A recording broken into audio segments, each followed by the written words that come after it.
What up, guys? Welcome back to another PHNX Sun Devils live show brought to you by DraftKings Sportsbook, the one and only sportsbook app. It's America's top-rated sportsbook app where right now, if you download it today and use our code PHNX and put $1 down on any NFL game, you will get $100 in free bets so long as either team scores 1 point. And there hasn't been a shutout in years and years and years. So I think that's a pretty good deal. Again, right now, download DraftKings Sportsbook today, use our code PHNX, and put $1 down on any NFL game. And as long as either team scores a point, you will get $100 in free bets. I'm Brittany Boyer. Joining me, Shane Diefenbach, my co-host. How are you? Happy Tuesday. Great. It's a cozy Tuesday. Nice day to wear a sweatshirt, a hoodie. I like putting my hoodie on. Best day to wear a striped sweaters all the time. That's the way you just said it. I felt like it's pretty cozy. Pretty good. You know. I wasn't that soft spoken. Come on now. It was a little dainty. But yeah, I'm comfy. It's a good Tuesday. It was pretty cold when I left my house this morning. Not as dainty as Jacob's sweater though. We need to stop making fun of Jacob's sweaters. I like it though. It looks so cozy, but it kind of looks like you borrowed it from Sydney, but that's okay. So a ton of stuff to talk about today. We have a special guest coming on in Joran Simone. He will be joining us in just a little bit to talk about this upcoming game against Utah. You know, there's a lot of stuff going into this game, Shane, a lot of emotion, a ton of things. So we'll be going over that. We're also going to be doing our midterm report cards, going over where ASU stands at this point in the season. You know, we're at that midway marker, and I think it's a good point of being able to sit back and evaluate. Yep. So, and we have Joran Simone joining us now, actually. Yeah, without further ado, FaceTiming with the fellas / me, because I'm not a fella, but we like that name. So, hi, welcome on, Jordan. How are you?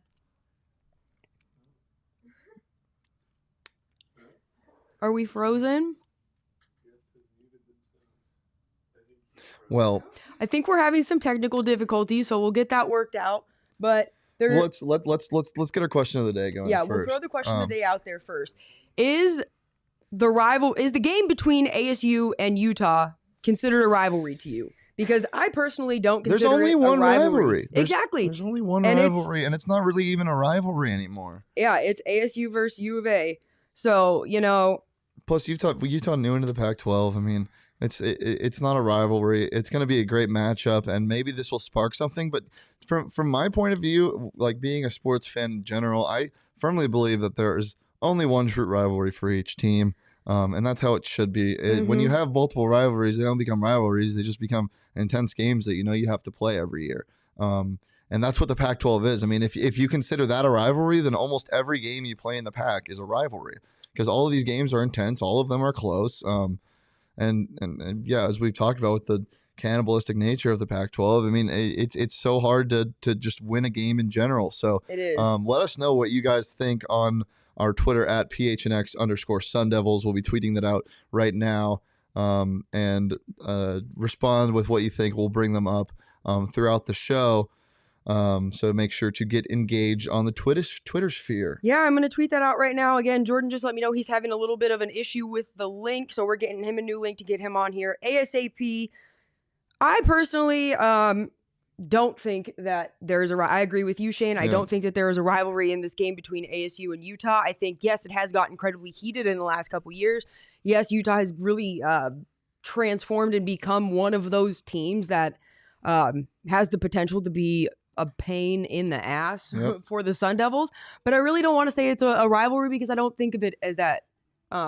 There's not the same sort of intensity. It might be a one-sided rivalry, kind of like I know some Arizona State fans feel that they're rivals with USC, but I mean, if you ask a USC fan who their rivals are, they're going to tell you another thing. UCLA. That's another thing. It has to be a two-sided rivalry. It is. It's pathetic when one team says we're rivals with you, and then the other team's like, no, you're not. Yeah, we don't care. It has to be a rivalry both ways. And I don't think either team sees this as a rivalry.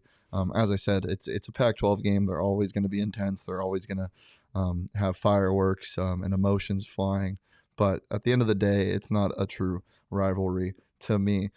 So this Utah team... I need to tweet this real fast. Sorry, I've been trying to get Jordan the link, so give me 1 second, fans, if you're watching and you want to reply. Typically, this Utah team is known as a grit and grind, really hard-nosed defensive team.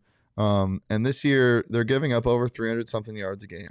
So that's something that they're going to need to get back on track. Obviously, they've been dealing with a Yeah. lot of stuff inside of the program that is unfortunate. So they're going to be playing with a lot of fire and emotion in this coming game. But to me, it's ASU's game to lose. I think it's ASU's game to lose every game for the rest of the Well, year we've in the been saying Pac-12. that, Yeah, they're only going to be able to beat themselves, in my opinion. So this game's no different. I think if you let them get fired up early, I mean, you're in a hostile environment in general. It's going to be tough, as is every Pac-12 game. But the weather also might play a factor. And yeah, the Utah fans are fired up on Twitter for this game. They're fired up everywhere. So there's not a lot of what we know to expect with Utah, because as I've said, they've been known to have this defensive mentality, and it's just not there anymore.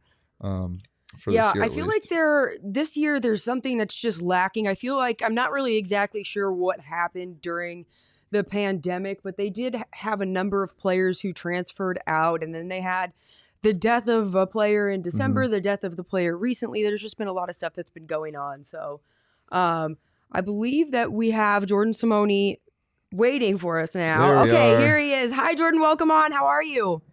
Hi, guys. I'm doing good. I don't know if you guys can hear me right now. Can you hear me okay? Yeah. Hear you great, Jordan. How you doing? Perfect. Okay. I'm doing well. How are you guys? Thanks for having me. Sorry for the technical difficulties. I'm not the best with all this stuff. Not a problem. We're wonderful. We're super thankful for you taking the time out of your day to sit down and talk with us. You know, you are somebody who had tremendous success with Arizona State in recent years. You're still very involved in the program on the sidelines doing reporting. And, you know, you're somebody who can connect in a way with the players, but also with the fans. And so I feel like you're just the perfect person to kind of give us a little bit of a breakdown leading up to this Utah game, what some of the players might be feeling, and from the Sun Devil aspect, and also from the Utah side with what they've gone through as a team recently. Man, first and foremost, can you guys hear me okay? Yeah. Okay. So, man, that's a good question. I think it's been an emotional couple years for them. I was just talking to somebody, man. I can't imagine what those coaches and players are going through on an everyday basis with the loss of two of their brothers in the locker room. It's something that you can't even fathom unless you're directly involved in the situation or if you're coaching it. And so they just buried their teammate this week. You know, they buried their brother this week. And so I don't know, you know, how I would respond, because I can't even imagine being put in that situation. All I know is that this will be their first home game back in a while.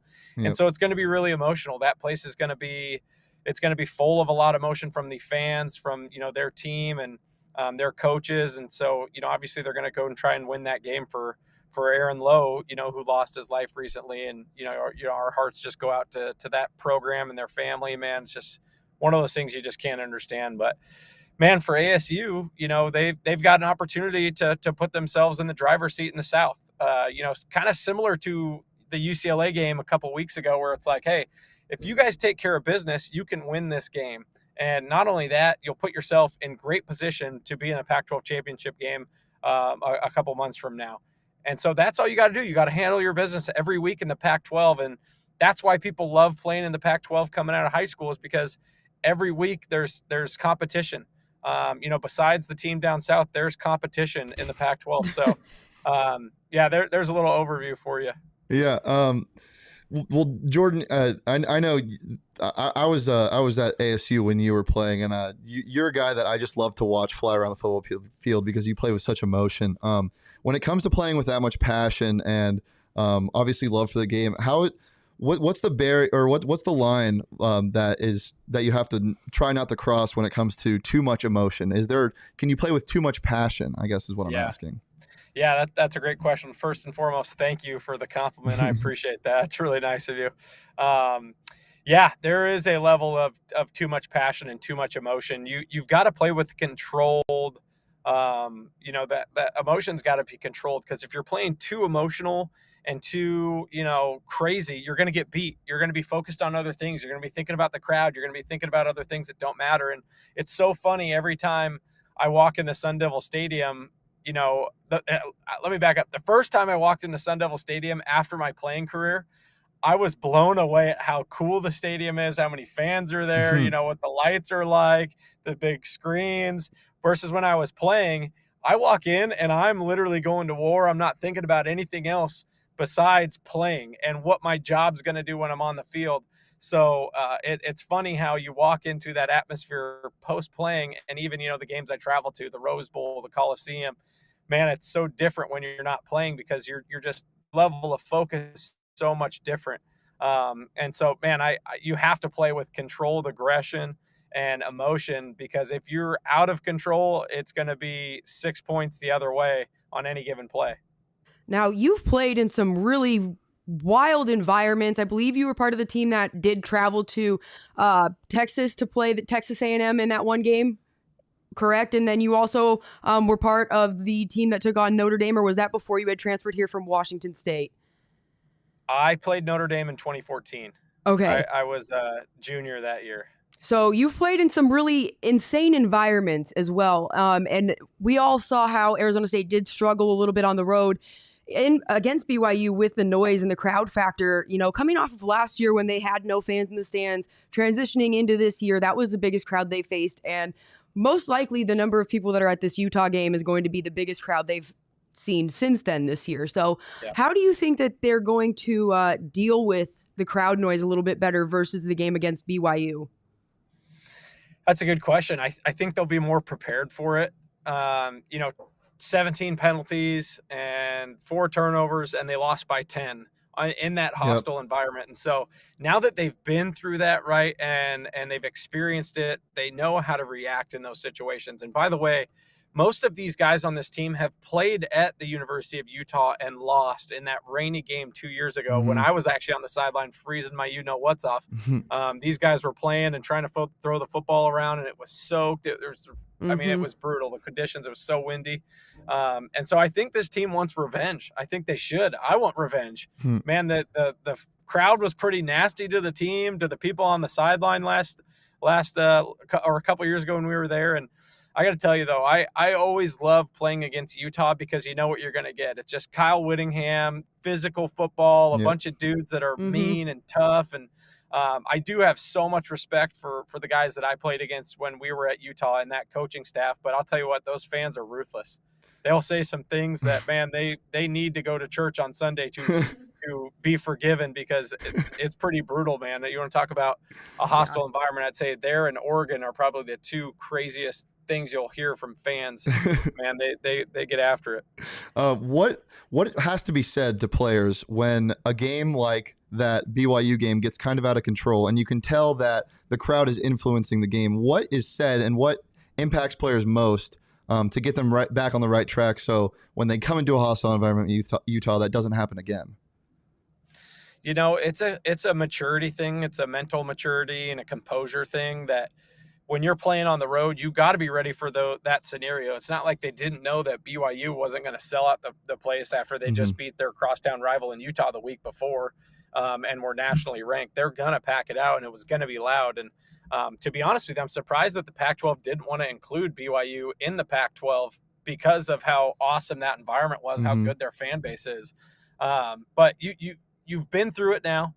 You know how to react when things go bad, you know, when the crowd's on you. And I think the biggest thing in that game was that the crowd got up early. The first play of that game, we fumbled the ball on the 5-yard line and almost had a good stop, but they score, right? And so the fans are just going crazy because the first play couldn't have gone better for them.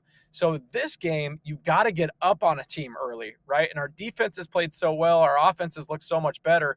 You've got to be able to either get a 3-and-out and march down the field and score, or start with the ball and march down the field and score and get a turnover or a 3-and-out. So I that's the biggest key for me in this game, is get up on Utah early, because we need to take that crowd of it. The other thing I think that's huge for this game is that the weather's supposed to be clear. The high is 58, the low is 35. It might be cold, but if it's clear weather, it plays so much into ASU's advantage, because they're not good in wet games. They're just not. I mean, they played against Oregon State in December last year in a wet game, and they won. They look good.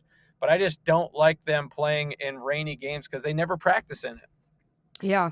And, you know, you just brought up last year's game against Oregon State. aside from this game against Utah this weekend, one of the other games on the schedule Shane and I have been talking consistently about from the beginning of the year that we're concerned about is the game against Oregon State in Corvallis in November. You were part of that 2014 team that, just not to throw it in your face. I'm not trying to say it in a bad way, but you firsthand experienced what can happen and how quick it can happen. And, I want to get your take on where this team's at mentally in terms of going in there and kind of just what your expectation is for this year's team going into Oregon State, because that's kind of another one of those games on the schedule that's a question mark. Yeah, I think the last two kind of games of their Pac-12 schedule besides U of A is going to Oregon State and then going to Washington the week after, the two back-to-back Pacific Northwest trips. It's tough to play up there late in the year, but I do feel encouraged that they went up there late in the year last year and beat the brakes off of them. Now, it's a better Oregon State team, but I also think it's a better Arizona State team. So that'll be an interesting game. My biggest advice for them is just take it one game at a time. So many times Pac-12 teams get caught up when they get ranked. They take a bad loss because they start thinking ahead. Hey, I'm going to, we beat Oregon State. Now we beat Cal, oh man, we've got Oregon. Oh, we just beat Oregon. Now we play UW, and UW beats the heck out of that team. So it's just, there's so many times in the Pac-12 where a team, gets ranked and all of a sudden they get beat by somebody they shouldn't.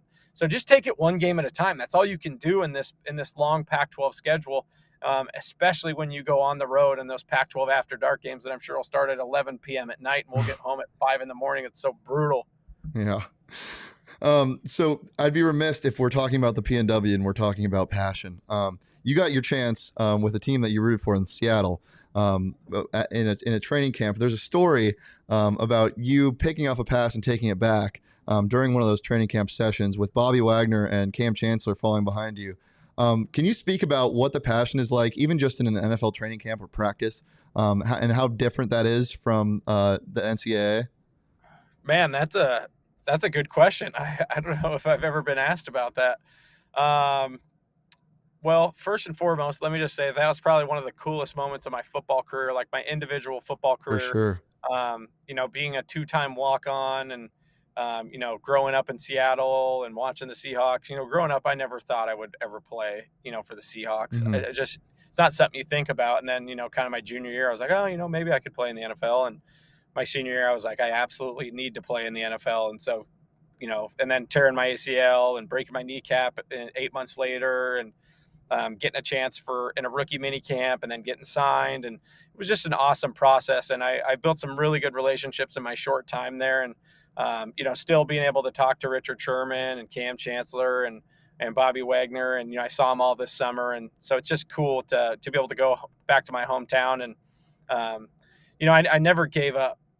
I think that's something that I'm very proud of, is that in high school, I could have quit because nobody gave me an offers. In college, I could have stopped playing because I was a walk-on. I didn't have a scholarship. And, coaches got fired and poor me. And I never felt that way. I always felt like, I belonged. And that's how I felt in the NFL. And I gave it everything I had, tore my other ACL. And it was a bummer, but I got trained up and ready to go again. I was hoping to get signed and I didn't get signed. And so I decided to hang it up and join you guys in the broadcasting space and love it, obviously. But man, you got to have passion. You can't play the game without passion. It's a controlled, passion that you have to play with. And it's something that you learn from good coaches and good players before you. I remember Alden Darby, who was, safety before me that played the same position. He had so much passion when he showed up every single day to the facilities. And a lot of that rubbed off on me. And so, it's guys that come before you that really build the culture of what's to come and the expectation of what's to come. And, I remember, joining the Seahawks, so it starts from the head man, right? It starts from the top down. And when I first met Pete Carroll in his office, I shook his hand, and in about 10 seconds, he had me convinced that I could, I would run through a brick wall for him, because he just has that passion about the game, and he can connect with anybody no matter where they're from. And I always make the similar connection to, I think Mike Bercovici is like that too. A guy that can connect with anybody. And I think he'll be a head coach in the NFL one day. He's still the quarterback's coach with the Cardinals right now, correct? he isn't the quarterback's coach, but I think he works with the quarterbacks. But he's technically head coach's assistant. Okay, And so but he's that comes with working a his way lot up. of diverse roles. Yeah, he's doing really well. I think next year he'll be a position coach, and I think in 3 or 4 years he'll be a head coach somewhere. He's that smart and that good with connecting people. Yeah. Well, if there's anything else that you want to add, Jordan, we have nothing else for you, and we'll let you get going because we know you have lots of stuff to do. Actually, I do have one thing. Speaking of Burko, there's a great picture. Obviously not great for you, but after you tore your ACL in your last game as a Sun Devil, with Burko and DJ Foster, obviously both of your roommates at the time. What they're kneeling before you. What kind of does that add, being a roommate? I mean, obviously you see each other every day, but does that passion kind of translate on the field? Is there like almost cliques when you have roommates that are practicing on the same space, or is it more of just like, oh, we're all in this together, it doesn't really matter that we live together? I think a mark of a good team is being able to you have your cliques, your roommates, your best friends, on the team. But what I liked about the culture that we had was that the linemen were friends with the DBs, and the offensive line would hang out with the special teams guys, or it's that cohesion of everybody is equal and everybody is respected. That was so cool to walk into that environment every day and just be able to hang out with any group. And obviously the big boys like to hang out with each other, but I'd always try to slide my way in there and try to learn something from them or mess with them or something. So no, man, those Mike and DJ are my brothers, man. They're they stood at my wedding here a couple months ago, and I'll probably be in, I was in Mike's, this summer as well. And DJ, when he finds the right one, I'm sure we'll be in his wedding. So it's a brotherhood that I can't even explain, man. It's long nights, early mornings. I remember getting in a car at 5 a.m. and DJ was not a morning person, and Mike and I are. And DJ just used to have the most pissed off look on his face every single morning. And it's nothing even to add to that story, just those memories of like, man, just DJ being a grumpy, a-hole in the mornings and Mike and I messing with them. And so it's those little things that you remember forever. And when the game's over, that's all you got is those memories. Definitely. Well, I appreciate you joining us. Yeah, that's all we've got. Jordan, we'll let you go. Thank you again, and we'll hope to have you on again soon. Let me know, guys. I'm available. Thank you. All right. Later. So, yeah, before we get into our transition here, I do want to touch on, he spoke about the difference between emotion and about passion. And it was something that Herm Edwards did talk about this week at his weekly press conference on Monday. So I have a little bit of a video put together on what he's talking to his players about leading up to this week and a little bit of the difference between playing with passion versus playing with emotion. Really, emotion plays a big part of college football when you think about it. And you don't want to be emotional. You really don't. You see it every week. Teams get emotional and they put themselves in a bad way. Bad things happen, fouls, turnovers, all those things that lose games. You want to be passionate, but you don't want to be emotional. I've always said that. When people get emotional, I kind of back away from it. Because I just know something about to happen, not good. Right? I mean, you can have a conversation with somebody, and all of a sudden when the levels go up, you go, okay, I'm going to move back a little bit because they're getting emotional now, right? And so the same way with football. It's always been that way. When you get emotional, you turn the emotional switch on. You're headed down the wrong avenue. And you got there's a fine balance. It's always interesting when players either go home and play, they go to a venue in which they've played at before. Now in college football, no different than pro football, if you get traded or you go to another team and you play against your former team, how does that all work, right? I've had enough experience in that situation to know what to say. The thing for me with passion and emotion, especially in football, because football is, to me, a little different from every sport, because you're throwing your body at other people. It's so physical, and when it can get emotional when when you know that contact can come at any point. So I think emotion translates a little differently on the football field than it does to every other sport. And Herm knows that, and Herm's an emotional guy, and he's a very passionate guy as well. So it's something that he preaches all the time, and I think what he said is true. I mean, there's a huge difference with passion and emotion, and I think that's something that obviously he preaches, but I also think he does a very good job of keeping that line drawn and firm, firm for Herm. Yeah, firm for Herm. And I agree. And I'm sure you can speak on it on behalf of basketball. You played a ton of basketball. My only sport I really did was gymnastics, and I've fought before on a low level. And I can tell you that not getting emotional in both of those is absolutely essential, because as soon as you get emotional in gymnastics, like, your ability to become seriously injured goes through the roof. And that's another, look at what Simone Biles did and why she walked away. Yeah. So, that's a huge reason why you need to be passionate and love what you do and want to do it to your best ability, but not become emotional where you're mad and you start not really controlling your body or flinging it around and not thinking about the movements, because that's when you get injured. That's when you tear your ACL or something like that. And same thing with fighting. You can't be emotional in there, because as soon as they get in your head, and I feel like it's almost a little bit of a mix of both, because it's with that, it's a lot more aggressive. And as soon as that person's going to stand there, and I've had it where the girl stands there and she's talking shit to you in your face the whole fight. And the only thing I ever can think in that situation is shut up. You're supposed to be punching me in the face. Stop talking. And it's kind of like Herm also talked about this, and I didn't put it in here because it would have been too long. But, he used to love to torment players and try and get in their head. And it's a sign of being mentally tough and getting those shots in, being able, but also knowing where that line is and when the play's over. You have 5 or 10 seconds to kind of talk a little bit, but then you got to get back and get mentally reset for the next play and do your job. Yeah.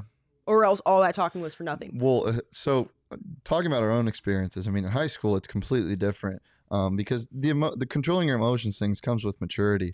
And in college football, people, we say this a lot, but people forget these are kids. They're young adults that are still figuring out how to control their emotions on, especially a national stage when they're playing ESPN, like ASU's done so many times.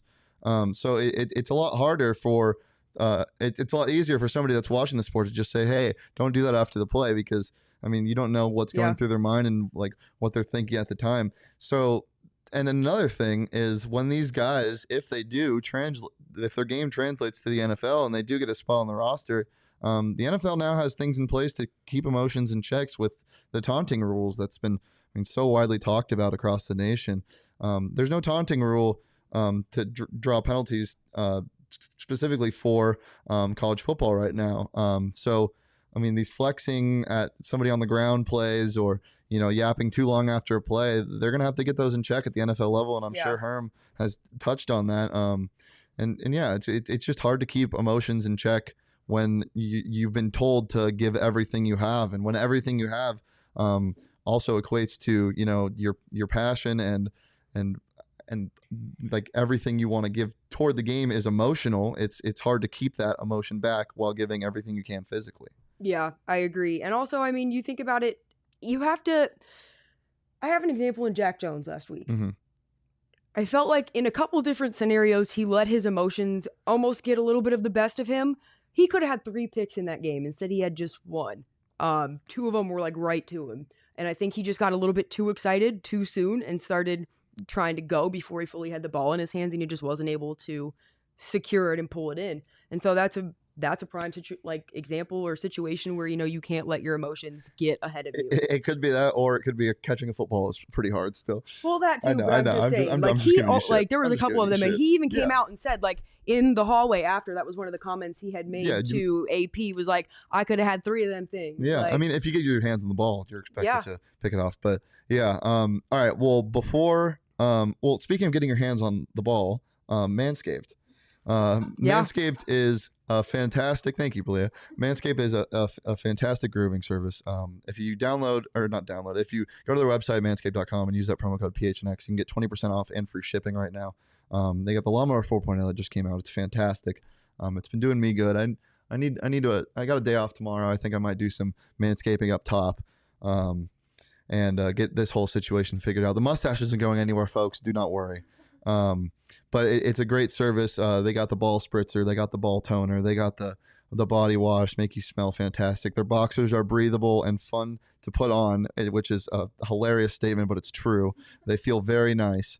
I was wearing them earlier this week, and I could breathe down there. It was fantastic. So go to manscaped.com, use that promo code PHNX, get 20% off and free shipping at manscaped.com using that promo code PHNX. That's 20% off and free shipping at manscaped.com.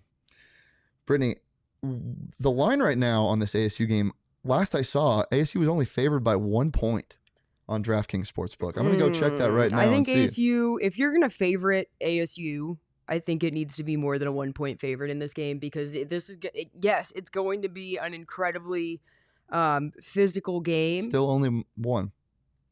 I think it's got to be. I think if ASU wins, it's going to be by at least 3. It's going to be close. I mean, when odds makers set the game at 1, it's a pick'em. It's called.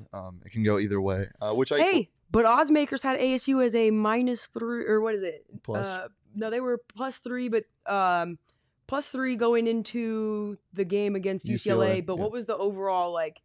They were like -180. Yeah, the money line, they were plus 180, plus 220. +1. Okay. Yeah. Means their odds are better, so you can bet on it. And if you want to bet on backwards, never mind. it's all good. If you want to bet on that, download the DraftKings Sportsbook app. Use that promo code PHNX. Get $100 in free bets when you place just $1 or more on any NFL game.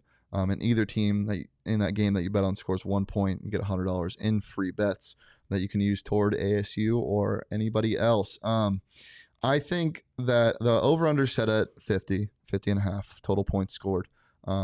I don't know if they get to that number. I think this is going to be a defensive battle. As I talked about earlier in the show, Utah is typically known as this hard-nosed defensive team. They've been giving up way more yards than they normally have in the past couple of years. But I think they kind of get back to their roots. But I also think ASU's defense is not going to is definitely going to show up. What did you say it is? 50.5? 50, yeah. I think they are over. You think it goes over that? I think it goes over. I think ASU's offense is rolling enough, and You want to bet on this?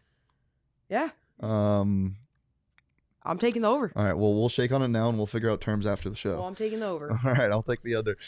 So yeah, if you want to take the over under, download the DraftKings Sportsbook app. Use that promo code PHNX to get $100 in free bets. 21 plus. Let us know if you take our betting advice, if you take the over or the under. Yeah. And yeah. 21 plus, Arizona only, gambling problem, call 1-800-NEXT-STEP. New customers only, eligibility restrictions apply. See DraftKings.com/sportsbook for details. Well, it is the midway point of the season. It is. It's time for midterm grades. So let's get into it. Britt, if you want to do the offense and I'll do the defense. Yeah, so we have quite a bit to discuss with this midterm report card. First and foremost, let's just look at where they're at overall. Right now, they're ranked 41st overall in the nation for their scoring offense. They're averaging 33.3 points per game. That's another reason. Utah's not, yes, we know they're a strong team, but they're not the team that we've seen them be in years also, past. let me just say this. 41st overall, it seems too low for how much this offense looks like they're producing, but it looks like they're producing so much more offense because they're in the Pac-12. The Pac-12 is usually not known as a flamethrower for offenses when it comes to the difference in other conferences, because you get SEC teams that score 50 a game against, these smaller schools that don't matter. And the Pac-12, it's known for, close games and whatever. So let me just say that the 41st overall offense is very solid for a Pac-12 team. Yes, but it gets better. That's just like the first kind of ranking. Yeah. I just really went in order. I didn't put them in any sort of ordered order. But I really liked their third down conversion percentage. They awesome. are 7th in the nation with a 52.1% third down conversion rate. That is so good. So good. You know why that's happening? It's because they set up the run on first and second down, or they pick up yards, so it's third and manageable almost every time. You don't see them converting these long 3rd and 12s, but they can if they have to. But for the most part, they're getting third and manageable. And third and manageable is so big, not only in college football, but especially in the Pac-12, because the games can switch so fast. So, yeah, 7th in the nation in third down conversion percentage at 52.1% is awesome. Yeah, I think that's huge. And then also they are number 25 for their total rushing offense. They average 5.58 yards per carry. That's really good. I think especially at this point in the season, they had 2 games without Chip. I think that impacted their number and their rushing yards. And also, this is a very well-balanced offense that doesn't necessarily rely on just the run Exactly. or just the pass. It's very So for well them balanced. to be able to evenly split their offensive balance and have their rushing offense come in at number 25, that's pretty good. And ironically, they're also number 25 for their team passing efficiency. It's the highest ranked Pac-12 team on the list. I don't know why I didn't put any other stats in there, so I can't say anything else right now. But I do know that anybody who has eyes can see that Jaden Daniels has clearly been the best, the most accurate, and he's been the most talked about this whole time coming up to this point. It's passing efficiency, you know. That's what you like to see. That's when it gets to the balanced offense. I mean, you set the pass up with the run, and when you get those situations where somebody flies open, you have to be efficient. And Jaden Daniels is, if anything, efficient. That's what he is. That's what he's known for. He's an efficient passer. So it doesn't surprise me that they're the highest ranked efficient team passing wise in the Pac-12. And then finishing things up, they are number 40 for total offense. They average 441.7 yards per game. Also, though, keep in mind, this is where things start getting really tight because it comes down to like 0.7, 0.6 yards per game. And so some teams are averaging really similar numbers, and, just a little bit of a difference makes all it can move you 5 spots. So this is my wheelhouse. I love a good defensive team. You guys have heard me talk about Utah as like one of my favorite Pac-12 teams, and favorite football team to watch. So this is very fun for me to tell you guys. ASU has the best rating on defense in the Pac-12. They're number 14 in total defense in the nation, only giving up under 300 yards a game at 298 yards. And that is so fun, especially when you look at the splits. More often than not, they're giving up more rushing yards than passing yards, and that goes with the bend don't break offensive mentality, where they don't give up shot plays. They still are the only team in the FBS to not give up a 40-plus yard play. Yeah, and that is so impressive. Their corners don't get burned, and if they do, they always have somebody over top. And the defensive schemes with their stunts on the line, when you have guys like Tyler Johnson, DJ Davidson, and Joran Butler playing the way they are in the pass rush, you don't really have to worry about Jack Jones or Chase Lucas getting burnt on a double move, because there's no time to pull a double move in this for this front seven. So I think that has a lot to do with why this defense is ranked so high.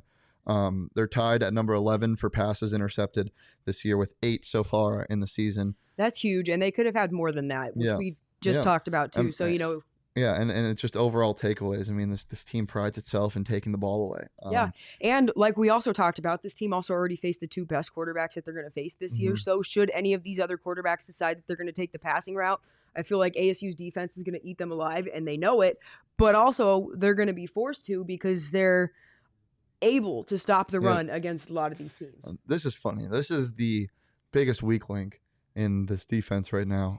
And it's the rushing defense. And it's funny because it's really not that much of a It's number 35 in the nation, giving up only 116 yards a game, which is great when it comes to college football in general, but especially in the Pac. I mean, there are a lot of teams that pride themselves in rushing, and we're going to see it a lot in this Utah game. And isn't it crazy, though, that is the weak link in the defense? Number 35 is the weak link in the defense. I mean, you just can't give enough credit to Antonio Pierce in this defense. It's been phenomenal.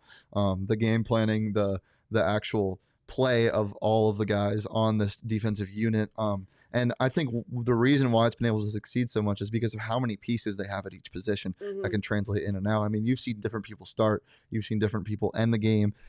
Eric Gentry, as we've talked about, has been playing phenomenally as a true freshman, coming in at linebacker and getting a bigger role. And so when guys like Darian Butler need a break or need a breather, you have guys that can rotate in for them. They're 3 deep at every position, and that has a lot to do with stopping the run, because when a team like Utah can do, if they have like a 60-yard drive that's gone on for 8 minutes, this defense gets tired.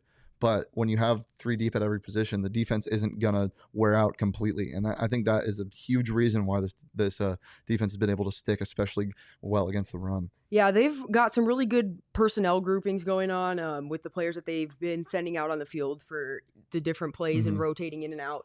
I also think it's beneficial that Herm is a defense-minded coach and a former defense player on defense, and Herman Edwards running to the end zone. That's one of my favorite plays ever, just because of the announcer saying Herman Edwards and seeing him celebrate. Sorry, go ahead. So no, Yeah. that's all. I Yeah. think him being a defensive-minded coach also is beneficial sure. in getting this defense back He takes pride in it. to some of these heights that they'd Yeah. like to reach. So Passing defense, number 21 in the nation. God, these numbers are incredible. yeah, Only 181 yards a game. In today's world of football, it is so hard to keep an offense and a quarterback under 200 yards a game, and they're doing it consistently. yeah. It's just impressive. It can't be spoken with enough. But that, again, is probably a reason why the 181 yards only given up is probably equates to they're number 10 in sacks with an average of 3.5 a game. They're getting to the quarterback. They're putting pressure on these QBs. And a lot of these guys are getting to the quarterback and eating because it's not like it's just one guy. Tyler Johnson, Anthony Cooper. You have Omar Norman Lott. You have who else has got DJ Davidson. DJ Davidson, BJ Green, Darian Butler. Stansbury had one too, didn't he? Yep. So you see all these different players that are contributing to that sack number, and to know that a lot of them are so young and have so much future with the team to continue growing and that's what you can say about team. Every position. It's actually insane because they have ASU has not been this deep in so long. And the 3.5 per game are only sacks. I mean, the amount they're rushing the quarterback, the hurries, it's impressive. They're 26 on team tackles for loss, with an average of 7 per game, which is a lot to do with the run and the sack numbers. You got a bug bite? I think so. I can't stop scratching my arm right now. Well, you should stop. It's really itchy. So those are the numbers. That is the midterm report for ASU so far. Impressive. But again, consistency is key in the Pac-12. They need to come out and play hard every night, and they're going to need to come out and kick some ass on defense against Utah, who cannot establish the run early against this ASU team in Utah.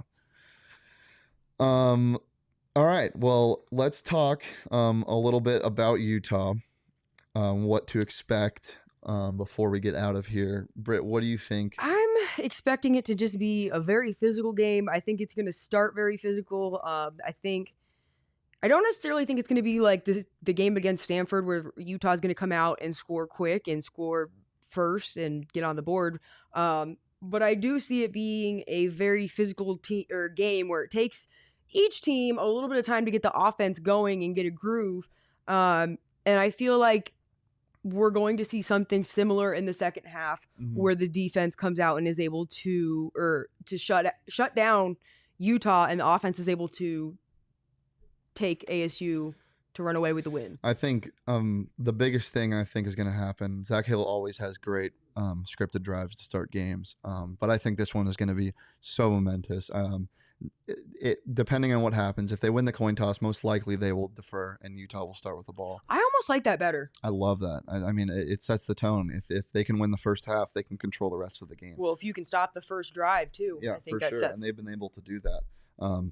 So that's a huge thing. If they can stop that first Utah drive, or even if they get the ball first, regardless, their first drive on offense, Zach Hill is going to dial up something pretty fun. I feel like.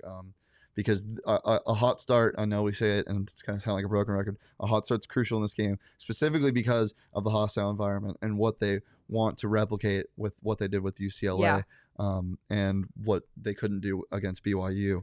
So if they can get in a hot start, it's going to set the tone for the rest of the game. And a team like Utah, who doesn't play well from behind, just like UCLA, it's huge. It's huge to get a hot start. Yeah, I think it's going to be absolutely essential. Also, this sounds terrible, but it's going to be in ASU's best interest to capitalize on a little bit of the mental insecurity and mental instability that the team is currently in with Utah, with everything that's going on. It's not going to take much, I feel like, to get in their head. As soon as they are able to kind of knock down that door a little bit, I expect them to get it loosened and then fully just kick that bitch in. Yeah, well, I mean, I think in a way, Herm knows that this team's going to come out with passion flying, and I think that's going to help ASU prepare a little more. I don't think these players need to be told to play hard every time, but the added pressure of knowing that this team is going to come out with their hair on fire will make ASU play a little bit start a little bit faster than they normally would. But yeah, I mean, we'll get into keys to the game later in the week. I have a question for you. Yeah. Do you have any concerns with this game? Because Jordan did bring it up when he was on here. That last game that Arizona State played in Utah in 2019, it was a sleety, wet, cold game, and I believe the final score of that game was 21-3. Defense did their absolute best to stop Utah in that game, but it was just the offense could not get things going because the ball was so wet. So, he talked about the weather forecast. It's supposed to be a fairly decent day. A little bit chilly after the sun goes down, I'm sure, but I have much higher expectations in terms of them being able to secure the ball in this game. Well, let's say it does rain. Okay, let's say the weather forecast is wrong. Let's say it does rain. If it does rain, I have more confidence in this team than I did in 2019 because they are at heart a running football team. And that's no knock on Jaden, but that's just what this team's when you heart have and soul three is. running backs that are this strong, And Jaden Daniels, who's and Jaden Daniels, who can also run. I'm not very worried about that because they can chew clock. They can. They've shown that they can stop the run if it comes to that. And I mean, if they try to throw the ball on ASU in a wet during a wet game, it's just not going to work. So I would almost say maybe it plays a little bit in Utah's favor, but it doesn't take much away from ASU if it does rain. I don't think it's going to rain. I think that the weather should be fairly nice, though. So that's something that does give us a little more confidence. It makes me feel a lot better in Corvallis. It does give us a little more confidence if it does rain when they go to play there in November. It does give me confidence when I'm betting on them on the DraftKings Sportsbook app. Too. As we said, they're only 1-point favorites, so if you want to get in on that juice, I'm sure that line moves a little bit when it gets closer to game time. People start looking at that DraftKings Sportsbook app. Who wouldn't want to look at that DraftKings Sportsbook app? I mean, come on, that sleek black and green colorway that's going on. It's super fast. It's safe. It's secure. It's also reliable. You can deposit and withdraw money whenever you want. I've been depositing a lot more money than I've been withdrawing. But maybe you can help my luck by downloading that DraftKings Sportsbook app, using that promo code PHNX, getting your $100 in free bets when you place $1 or more on any NFL game this week and either team scores a point. And if you want to get some betting advice or, just a little bit of a breakdown of the Pac-12 games taking place this weekend, we will be having a full breakdown of all the Pac-12 games going up on our website, gophnx.com. You can check it out, subscribe. Right now, members get a free t-shirt when they sign up. You also get access to our Discord lounge. It's where we all go hang out, talk, chat. It's like Ask Twitter, questions. but for the cool kids. So make sure you go over to GoPHNX and sign up today so you can make sure you see those lines and all of the odds and mine and Shane's predictions for the games this weekend. And we actually have a little bit of a fun segment to bring Friday for our game predictions. It's going to be lit. It's going to be sweet. Anything else before we get on out of here? I will die on this hill. Utah's not a rivalry. Almost every single person agreed with us on Twitter. Yeah, read some of those responses that our question of the day got. We if you got want to a bring lot that of up responses. again, our question of the day was: Is ASU and Utah a rivalry? We both said no. And what did the public say, Britt? One person said who, and that was my favorite. I don't know why someone. Bobson Dugnut said, "Such a funny topic. Who cares? Let's throw a trophy with it and have some fun. Everyone wants more meaningful ASU games, right?" That's a good point. If you put a trophy behind any game, it becomes a rivalry. Yeah, but the trophy has to be something that's like good and like. What if it's just like a fishbowl here's a roll of water? Salami. Okay. Yeah, I wasn't thinking that. Here's your trophy. Here's a summer sausage. It's so random. We'll inscribe the winners on the summer sausage. It's gonna get gross, but it'll be a tradition. Any other responses? I saw one that was like, no, absolutely not. Who said that? Actually, I lied to you. This is probably my favorite response. They were like, what movie is that from? I cannot remember the name of it. Where he's like, if I show you this one, I don't know. And you give Michaela a hard time. Anyways, my parents are going to kill me because I should know this because it's an Italian movie and I'm blanking on it. Isn't it like my cousin something? Yes, that's a movie. My Cousin Vinny. Okay, so it's when he comes up and he's talking to the judge and he's like, I don't know. He says something. "Oh, excuse me, Your Honor, the two Utes." And he's like, "What is a Ute?" And he's like, Oh, I mean, use or whatever. Like that one is, yeah. Anyways, I'm not making any sense. But everyone's basically saying no. Arizona State and who. Everyone is also chiming in that the only people who think it's a rivalry are Utah fans and some very wild ASU fans. It's and not. I It's agree. not a rivalry unless both sides agree, and we agree that it's not a rivalry. So it is not a rivalry. You heard it here first, folks. That is breaking news from the PHNX I'll Sun die Devils on this hill. live show. We'll be back live on Friday for our Friday fun day. Our pregame show. We'll be previewing the game. We'll be having some fun. Come join us then. Audio episode out on Thursday. Follow our podcast wherever you get your podcasts. Review, rate it. Subscribe to the YouTube channel at PHNX Sports. Leave a like, drop a comment, drop a follow to me at Shane Deef, drop a follow to Brittany at bboy07, drop a follow to our Sun Devils live show page at PHNX_Sun Devils, and we will be back on Friday in studio at 3:30. Britt, anything else to add? It's going to be Friday fun day, and it's going to be a lot of fun because it's Friday. So it's vice versa and equivocal, and I'm excited. All right, peace.